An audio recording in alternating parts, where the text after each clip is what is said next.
RCR, la red que comunica y une al Perú.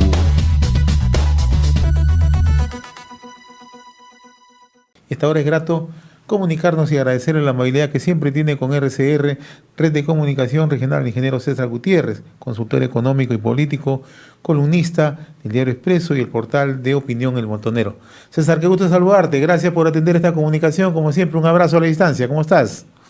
Buenos días, Pepe, muchas gracias por la invitación. Con todo gusto acá conversar del tema político y económico que está bastante movido, ¿no? Súper movido, diríamos, ¿no? Y justamente tú en tu reciente artículo en Expreso enfatizas, ¿no?, en esta incertidumbre política y económica que vivimos, ¿no? ¿Hacia dónde estamos yendo en estas circunstancias, ¿no? ¿Qué crees que puede ocurrir? ¿No? Tenemos dos etapas, ¿no? El desenlace del Jurado Nacional de Elecciones, el inicio del nuevo gobierno, pero en medio de esto, como tú bien lo enfatizas, incertidumbre total, ¿no? Claro, digamos, el desenlace del jurado hace prever, es una suposición, porque no hay nada seguro hasta que se cierre, que Pedro Castillo sería proclamado, ¿no? Ahí hay una duda. No vaya a ocurrir que alguno de los miembros del pleno del jurado vaya a seguir los caminos del ex miembro del pleno, el fiscal Arce, ¿no? Que con lo cual sí se complicaría completamente la situación. Pero suponiendo que se va a promulgar a Pedro Castillo, ahí recién empieza una nueva etapa, ¿no? Porque en el interín, por supuesto, habrá la incertidumbre. Los voceros, en este caso, no sé si oficiales o oficiosos, tipo Pedro Frank, Humberto Campodónico, que vienen hablando mucho a los medios y a los grupos empresariales. Ayer han tenido una reunión con bancos, inclusive internacionales. No sé si representan la voz oficial de Perú Libre, o serán desautorizados a futuro. Vienen expresando cosas, pero para mí sigue siendo incertidumbre hasta que no haya un nombramiento.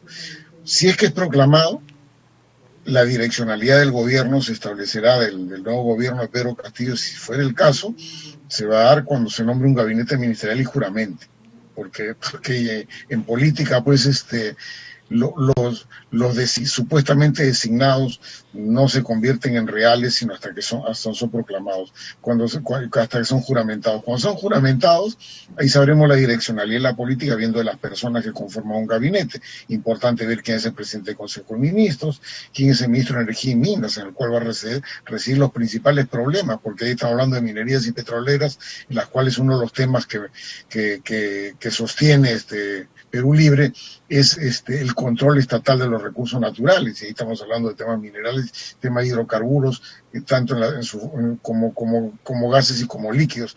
Pero eso lo sabremos, como digo, cuando sean juramentados los mismos. Mientras tanto, serán especulaciones puras. Y la juramentación es el 28 de julio. Y nada está seguro hasta que los ministros juramenten. Así que, mientras tanto, la incertidumbre. Ahora nos encuentra totalmente fragmentado, totalmente polarizados, ¿no? Y de tal manera que el próximo gobierno, el Ejecutivo, ¿qué capacidad desde tu punto de vista de análisis pueda tener para tender puentes hacia un Congreso que también está fragmentado, que no tiene mayoría, ¿no? Entonces, los espacios son bastante mínimos, ¿no? Y bastante difíciles, ¿no? Sí, o sea, la correlación de fuerzas en el Congreso, el partido Perú Libre tiene 37 miembros de 130. ¿Cómo puede tender puentes? Dependerá de un gabinete dialogante. Si es un gabinete al choque, sencillamente va a devenir en improductivo 100%. Porque los temas que plantean son temas completamente controvertidos. O sea, lo que se ha dicho la semana pasada es que ha habido una reunión el día 15 de junio entre la bancada de Perú Libre, Pedro Castillo y Vladimir Cerrón, y que las decisiones se tomarán entre esas tres partes. Lo cual me parece natural, las tres partes forman el gobierno, pero han puesto tres puntos que dice que no son negociables. Asamblea Constituyente, la pregunta es cuál va a ser el mecanismo para ir a una asamblea constituyente. Para un referéndum no puede hacerlo solo el Congreso, no puede hacerlo solo el Ejecutivo, van a necesitar 2,5 millones de firmas. Ese es un mecanismo. Por otro lado, también han dicho el control de los recursos naturales, y ese es un tema que no se entiende bien. Para el control de los recursos naturales, lo que hay que explicar es que el recurso pertenece al Estado, de acuerdo a la Constitución. Estamos hablando de minerales e hidrocarburos, petróleo y gas. Pero el operador que tiene el contrato de licencia de explotación en el caso de los hidrocarburos o el concesionario en el caso de las mineras, es propietario del recurso una vez que lo extrae. Y lo que están proponiendo es que el recurso una vez extraído también sea propiedad del Estado. En cual la pregunta es entonces, ¿qué liberalidad va a tener el operador para negociar comercialmente el producto? Y eso sí significa una traba. ¿Cómo se cambia eso? No necesitamos ir a la Constitución, porque la Constitución dice ya los detalles de la propiedad después extraído depende de leyes orgánicas. Y esas leyes orgánicas significa que para cambiar, para que esto pase a control del Estado, que ya sería un problema, se necesitan 66 votos en el Congreso.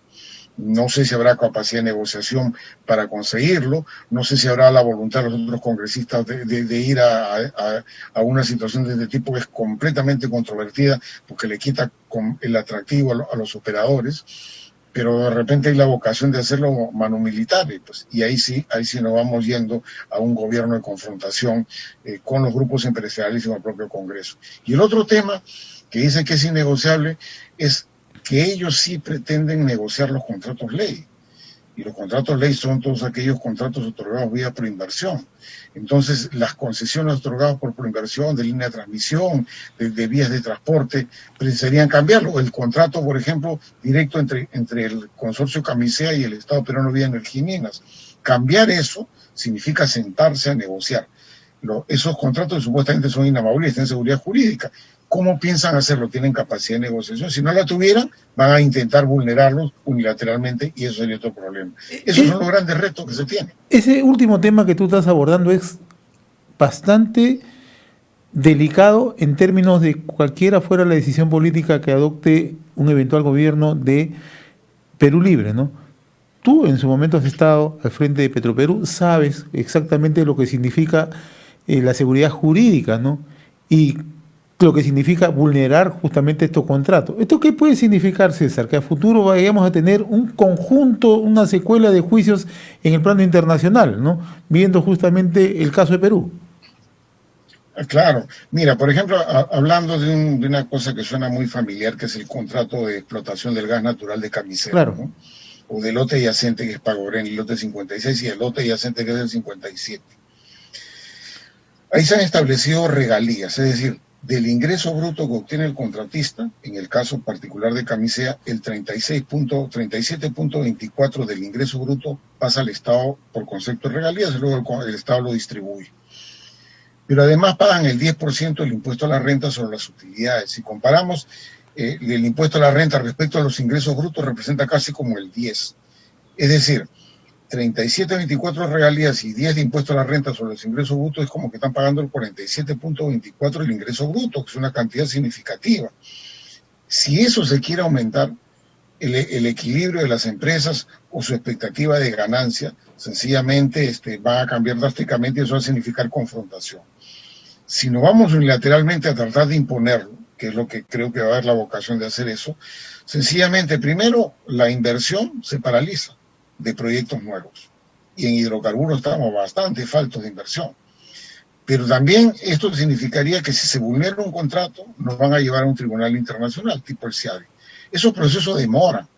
Los procesos en el CIADI demoran 3 a 4 años.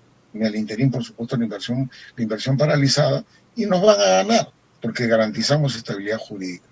Todo aquel exceso que se le haya cobrado en el interín del proceso arbitral tendrá que resarcirlo el Estado. Entonces eso hay que tener mucho cuidado y por eso es muy importante quienes van a tomar el control de Energía y Minas, porque ahí se va a manejar conjuntamente con la presidencia del Consejo de Ministros, que tendría la decisión de carácter político.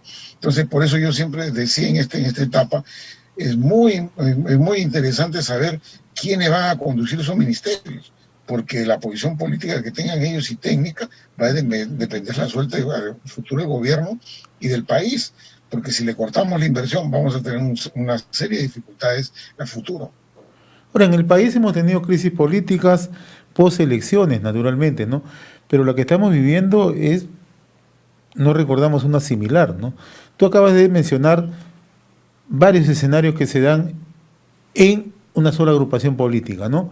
Una visión contemporizadora de Pedro Franque, ¿no? Del equipo económico que intenta ponerle paño frío, que se reúne con agentes económicos nacionales e internacionales, ¿no? Le ofrece una mejor disposición para seguir captando inversiones, etcétera, etcétera, ¿no? Sale el último domingo, lo escuchamos a otro vocero político, al señor Hernando Ceballos, ¿no? E insiste en la Asamblea Constituyente, que es el gran elemento justamente el parteaguas, ¿no?, en esta situación, ¿no? Y lo escuchamos al señor Pedro Castillo el último sábado. Yo respeto la Constitución, dice, ¿no? Hace un llamado al señor Velarde, a Julio Velarde del Banco Central de Reserva, pero insiste, ¿no? La Constitución sigue estando en los planes de Perú Libre, ¿no? Estamos en un escenario que pocos pueden entender qué es lo que va a suceder en la posibilidad que lleguen a ser gobierno, ¿no? Claro, y Pepe, mira, ahí hay un tema. Pedro Franque y Humberto Campodónico habían se reunido con Banco Internacional, con Bank of America en particular, han puesto paños fríos, ¿no? Sin embargo, quiero recordarle que ellos, y conjuntamente con José de Chávez, han sido unos promotores de temas que hoy día lo están pasando a segundo plano. Por ejemplo, ellos han sido unas personas que continuamente han criticado la devolución de impuestos para el sector minero. Y estamos hablando de que en la etapa constructiva, en el desarrollo de un proyecto, el IGB se devuelve, porque no tiene forma de descargarlo. Entonces, en todo momento ellos han sostenido que la devolución de impuestos, en particular del IGB, no procede. Entonces, yo no sé si en la puesta de paños fríos han reiterado eso. También, en el tema del control de los recursos naturales, es decir, que el recurso natural, llámese hidrocarburos, petróleo, gas, o llámese minerales, que son de propiedad del Estado una vez extraídos. Eso ha sido el discurso del grupo de Verónica Mendoza. Hoy día no lo están repitiendo, pero eso lo han sostenido siempre. Ahora, estas contradicciones, porque si bien es cierto, hoy día ponen paños fríos, pero estos temas venían de ese mismo grupo que hoy día pone paños fríos, que me parece que están escamoteando lo que antes decían. Pero aparte de eso, y es un artículo que he escrito hoy en El Montonero, esto me hace recordar mucho a la coalición de gobierno de Chile de 1973, la Unidad Popular. Pues. En la Unidad Popular hubieron pues dos frentes, ¿no? Un frente liderado por Allende, que buscaba una reforma al socialismo, pero utilizando vías democráticas, con algunos cuestionamientos. Pero había un frente que decía, pues vamos con todo, vamos a coalicionar, vamos a forzar de una vez el socialismo, olvidémonos de las formas. Esa división en el gobierno devino un golpe de Estado. Yo no estoy diciendo que en el Perú va a haber un golpe de Estado, sino que lo que digo es que cuando al interior de un gobierno existen frentes en conflicto que no permiten tomar decisiones más allá de la debilidad del gobierno, termina un gobierno sin manejo. Y ese sin manejo termina en crisis económica. En el caso chileno eso terminó en un golpe de Estado.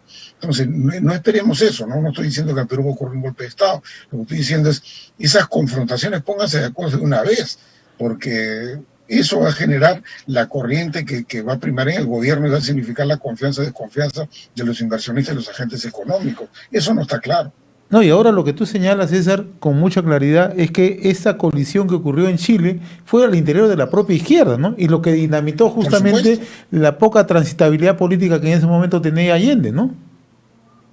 Por supuesto, y mira, y así como hay esa crítica a la izquierda que tiene un gobierno debilitado, con mal manejo, que terminó bastante mal, por supuesto también un boicot de la derecha, que eso también hay que mirarlo. En Chile en 1973 hubo un problema, lo que equivale acá a la sociedad industrial se llama la Sociedad de Fomento Fabril. Y desde la Sociedad de Fomento Fabril, su presidente, y lo reconoció 40 años después, coordinaba con la Marina, con la Fuerza Aérea y con el Ejército un golpe de Estado. Entonces, cuando yo veo acá que cierta derecha económica en el Perú se llaman militares en retiro, ¿no? Me hace acordar también la posición que tuvo la Sociedad de Fomento Fabril en el año 1993 de Chile. 40 años después, el presidente de la Sociedad de Fomento Fabril de esa época dijo, era la única salida, lo dijo 40 años después, pero dijo, si bien es cierto, me sumé al gobierno en el año 1973, en 1974 me retiré, porque el tema de los derechos humanos era una presión muy fuerte y el gobierno militar no lo entendía, creía que eran bajas en un periodo de guerra, así lo entendían. Entonces, tengamos cuidado y exijamos claridad del gobierno si es que Pedro Castillo asume y que tome una línea correcta, pero desde la antípoda también política, tengamos la serenidad suficiente, vamos a luchar en el terreno democrático, con leyes, con debate, pero tampoco no fomentemos ninguna vía violentista, porque eso es el camino que siguió Chile en el año 73, ¿no? A propósito, ¿no? Ayer una delegación de políticos peruanos, el almirante Montoya, Nidia Vilches, Daniel Córdoba, Hernando Guerra García, llegaron hasta la sede de la OEA, ¿no? A entregar una solicitud, ¿no? A fin que la OEA, ellos están solicitando, ¿no? Audite el proceso electoral, ¿no? ¿Cómo analizas este tema, no? Parece ser que no se han medido o no se han podido establecer cuáles han podido ser las consecuencias, porque parece ser que ha sido peor que buscar una solución, ¿no? Mira, a mí me ha sorprendido, y esto viene desde el domingo, ¿no? Porque esto ocurrió ayer, día miércoles, en Washington. El domingo Daniel Córdoba, que se ha convertido en uno de los voceros de este grupo, que ya ni siquiera estamos hablando de apoyo a Keiko Fujimori, estamos hablando de una solicitud prácticamente, auditen que vamos hacia un camino a nulidad de elecciones, hacia eso se está dirigiendo. El día domingo se presenta en 3 canales, y cuando se le pregunta, pues, a ver, los elementos con los cuales digas que hay fraude, que por supuesto ha habido una serie de irregularidades en mesa, no los tiene claros. No, por eso pido la auditoría. Cuando uno reclama, entonces dice, yo tengo un conjunto de hechos en los cuales estoy demostrando que ha habido irregularidades y esta es la rigurosidad con lo que lo presento. Y eso genera, por supuesto, una corriente de opinión y voy por la vía formal a reclamar. Pero no lo tenía claro. Pero ayer van a la OEA y la verdad que ha sido una situación vergonzosa, ¿no? Porque yo me imaginaba que si habían ido a la OEA, tenían pues una coordinación previa para que lo recibiera el secretario general. Bueno, nada, pues han ido por una puerta, estaban mirando por el agujero a ver quién le abría la puerta. Y digamos, la periodista que había dejado con ellos transmitía como si fuera un partido de fútbol en directo, que no lo están dejando ingresar al estadio. Y se fueron por la siguiente puerta y lo único que hicieron fue le recibieron en mesa de partes prácticamente el documento. Mira, para eso, sencillamente mejor hubiera mandado un mail, ¿no? Y es completamente debilitada la posición. Pero adicionalmente, o sea, ha sido tal el grado de desorganización que delegitima y le quita mucho peso al reclamo de los opositores, que organizan una conferencia de prensa donde parece que no habían coordinado con nadie, era un salón vacío y que la única persona que había ahí era una persona pues de una corriente pro Castillo que por supuesto los encara y que es lo que ha quedado en los medios de comunicación nacionales e internacionales. ¿Qué tal grado de desorganización? Para ir a una instancia internacional no se pretende que esa instancia internacional haga una auditoría.